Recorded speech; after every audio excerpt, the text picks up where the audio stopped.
في كتير من الأحيان الجسم بيبعت لنا إشارات ممكن تكون خفية شوية بس مهمة جدا وبتدل على إن الكلى في خطر. في الشرح ده هنستكشف مع بعض العلامات التحذيرية دي اللي مش مفروض أبدا نتجاهلها، ويلا بينا نفك شفرة الرسائل دي. يا ترى حد كان يتخيل إن كل كلية في جسمنا فيها أكتر من 1,000,000 وحدة وظيفية؟ أيوة، الرقم ده حقيقي، أكتر من 1,000,000. والوحدات الصغيرة جدا دي هي اللي مسؤولة عن تنقية دمنا من كل السموم.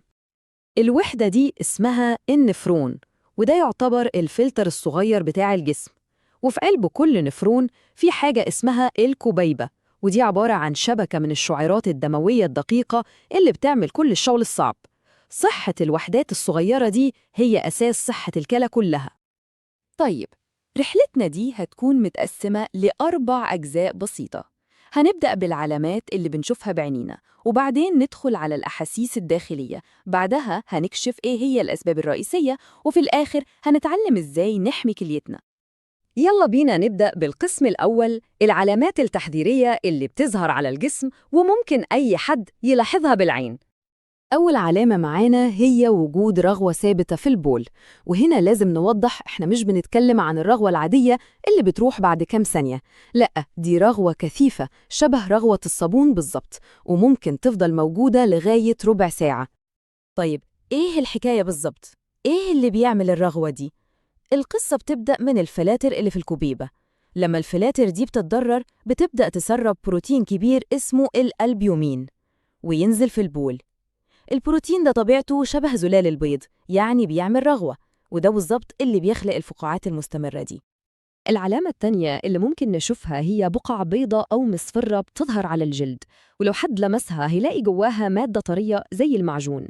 الحالة دي معروفة طبياً باسم التكلس الجلدي. ودي سببها ببساطة تفاعل كيميائي. في الوضع الطبيعي الكلى زي الحارس بتتخلص من أي فوسفات زيادة، لكن لما بتتعب الفوسفات ده بيتراكم في الدم، وهناك بيلاقي الكالسيوم ويتحد معاه ويعملوا بلورات صلبة بتظهر على شكل البقع دي تحت الجلد.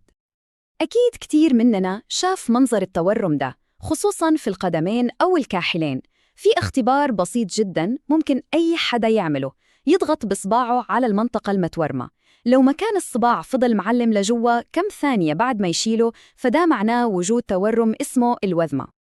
والسبب هنا بيرجع تاني لبروتين الألبيومين. تخيلوا الألبيومين ده عامل زي الإسفنجة السحرية، شغلته أنه يشفط المي ويخليها جوا الأوعية الدموية. فلما الجسم بيفقد البروتين ده في البول، قوة الشفط دي بتقل، فالسوائل بتبدأ تتسرب للأنسجة اللي حواليها وتسبب التورم ده. تمام، كده خلصنا العلامات اللي بنشوفها بعينينا. دلوقتي خلينا ندخل أعمق شوية ونشوف الإشارات اللي الجسم بيبعتها من جوه، واللي ممكن تكون مش مرئية للناس التانية. الصحيان من النوم كذا مرة بالليل علشان دخول الحمام أو ما يعرف بالبول الليلي، دي إشارة مهمة، ودي علامة ممكن تخدع ناس كتير لأنها مشتركة مع مرض السكري، بس السبب في حالة أمراض الكلى مختلف تماماً. الفرق هنا كبير جدا ولازم نفهمه. في حالة السكري الجسم بياخد قرار نشط إنه يطرد السكر الزيادة، لكن في أمراض الكلى المشكلة في الكلية نفسها، هي اللي فقدت الكفاءة بتاعتها وقدرتها على تركيز البول، فبقت تنتج كمية بول أكتر ومخففة، وده سبب الزيارات الكتيرة للحمام. التشنجات العضلية المتكررة والمؤلمة ممكن تكون أكتر بكتير من مجرد إرهاق. ممكن تكون بتشير لوجود خلل عميق في توازن المعادن في الجسم، وده بيكون ناتج عن ضعف وظائف الكلى. وهنا الحكاية بتتشعب شوية، بس ركزوا معايا. لما الفوسفات بيزيد الجسم بيفرز هرمون عشان يحل المشكلة، لكن الهرمون ده للأسف له أثر جانبي، وهو إنه بيمنع امتصاص الكالسيوم وبيقلل فيتامين د النشط. النقص في المعادن المهمة دي هو اللي بيسبب التشنجات العضلية بشكل مباشر. الشعور بحكة مستمرة في كل الجسم، الحكة اللي بتجي من غير سبب واضح، لا قرصة حشرة ولا حساسية، دي علامة حذرية تانية لازم ننتبه لها. السبب المرة دي مش على الجلد خالص، ده جاي من جوه. لما الكلى مش بتقدر تفلتر الدم كويس، الفضلات اللي المفروض كانت تخرج مع البول اللي بنسميها السموم البولية بتتراكم في الدم. السموم دي بتلف في الجسم كله وتوصل للجلد وتهيج النهايات العصبية من الداخل وتسبب الإحساس المزعج ده. هل حد سمع قبل كده عن الرغبة اللي مش ممكن السيطرة عليها في تحريك الرجلين خصوصاً وقت الراحة؟ الإحساس الغريب ده اللي ناس بتوصفه كأنه حاجة بتمشي أو كهرباء تحت الجلد ده اسمه متلازمة تململ الساقين.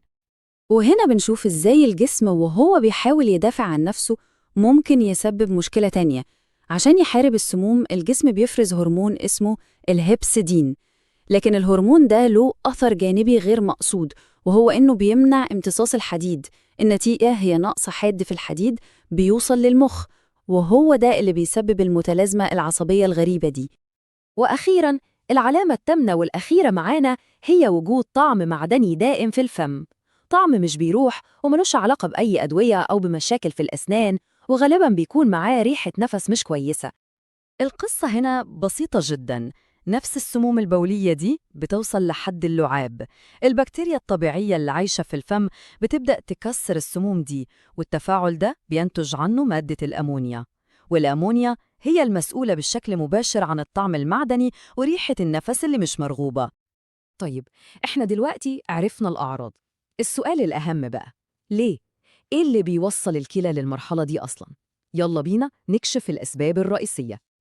غالباً الأسباب الرئيسية بتتلخص في عدوين صامتين: ارتفاع سكر الدم وارتفاع ضغط الدم.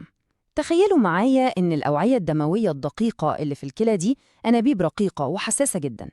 السكر العالي بيخلي الدم لازج وتقيل زي العسل، والضغط العالي بيزق الدم ده بقوة. الخليط ده كارثي على الفلاطر وبيدمرها بالبطيء مع الوقت. طبعاً في عوامل وراثية، بس العاملين دول هم الأخطر والأكثر انتشاراً. ودلوقتي نوصل للجزء العملي والأهم، إزاي ممكن نحمي الكنز ده ونحافظ على صحة الكلى. خلينا نشوف الخطوات العملية. الحماية بتبدأ بخطوات بسيطة جداً بس تأثيرها ضخم. أول حاجة، نساعد الفلاتر. شرب مي كفاية بيخليها تشتغل بسهولة، وتقليل الملح بيخفف الضغط عليها. تاني حاجة، نخفف الحمل. السيطرة على السكر والضغط دي أهم خطوة على الإطلاق. وأخيراً، نتجنب أي ضرر مباشر. التدخين بيخنق الكلى ويقلل الدم اللي رايح له، والمسكنات الكتير تعتبر سم مباشر لإلها. كل خطوة من دول هي استثمار في صحة لا تقدر بثمن.